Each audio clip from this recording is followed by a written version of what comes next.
सिंध जे अज़ीम ॾाहे मुफ़क्कर, सियासतदान, कानूनदान ऐं अवामी तहरीक जे बानी रसूल बख्श पलेजो जी ॿी वरसी झुंगशाही शहर लॻॻोठ मंगर खान पलेजो में संदसि आख़िरी आराम गाह ते अवामी तहरीक पारां कोरोना वायरस वारी सूरत हाल सबब सादगी सां मल्हाई वई, जंहिंमें अवामी तहरीक जे मरकज़ी ऑर्गेनाइज़र लाल जरवार, डॉक्टर रसूल बख्श ख़ास खैली, GN खोसो, सिंधियाणी तहरीक जे मरकज़ी सदर उमरा समो, मरियम गोपांग, सिंध मज़दूर तहरीक जे नूर मोहम्मद टालपुर, सिंधी हारी तहरीक जे डॉक्टर दिलदार, सज्जाद चांडियो, ॾाॾा कादिर रांटो, वसंत थरी, अनवर पालारी, गंवर खान ज़ांवर, शाह मोहम्मद चांग, मिठा खान लाशारी जी अॻवानी में अवामी तहरीक जे अॻवाननि, कारकुननि ऐं सिंधियाणी तहरीक जी नारिन पारां पलेजे जी आख़िरी आरामगाह ते हाज़िरी भरे खेसि ख़राज तहसीन पेश कंदे फ़िक्रे पलेजो ज़िंदाबाद जा नारा हणी खेसि सलामी पेश करे चादर चाढ़ी वई, जंहिंमें इनक़लाबी गीत पिणु पेश कया विया।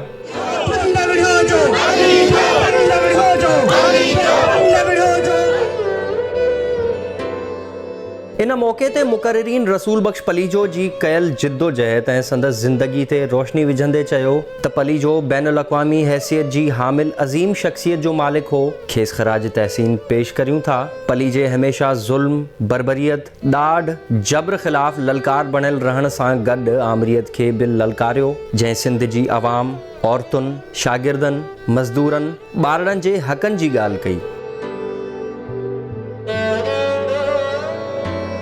हुननि चयो त फ़िक्रे पलेजो हिकु आलमी ज़िक्र बणिजी चुको आहे। ॿी तरफ़ सिंध जे ॾाहे नाम्यारे दानिश्वर, लेखक, अवामी तहरीक जे सरबराह रसूल बख्श पलेजो जी ॿी वरसी जे मौक़े ते जीअं सिंध तहरीक जे मरकज़ी जनरल सेक्रेटरी सूरह सिंधी, शहीद शफ़ी मोहम्मद करनाणी जे फ़र्ज़ंद सिंघार करनाणी, डॉक्टर न्याज़ करनाणी, बाग़ी राजपर, फ़कीर रज़ाक उनड़, रावल करनाणी जी अॻवानी में कारकुननि रसूल बख्श पलेजो जी मज़ार ते पहुची हाज़िरी भरे गुलनि जी चादर चाढ़ण बाद सहाफ़ियुनि सां ॻाल्हाईंदे चयो त जीअं सिंध तहरीक सिंध अंदरि सियासी रवादारी लाइ जाखोड़े रही आहे, सिंध अंदरि कमु कंदड़ सिंध दोस्त धुरिन ॾांहुं दोस्ती जो हथु वधायो आहे। हुननि चयो त सिंध अंदरि हिकु वक़्तु गॾियल जिदोजहद जी ज़रूरत आहे। सिंध हिन वक़्तु इख़्तिलाफ़नि जो वधीक बार नथी खणी सघे।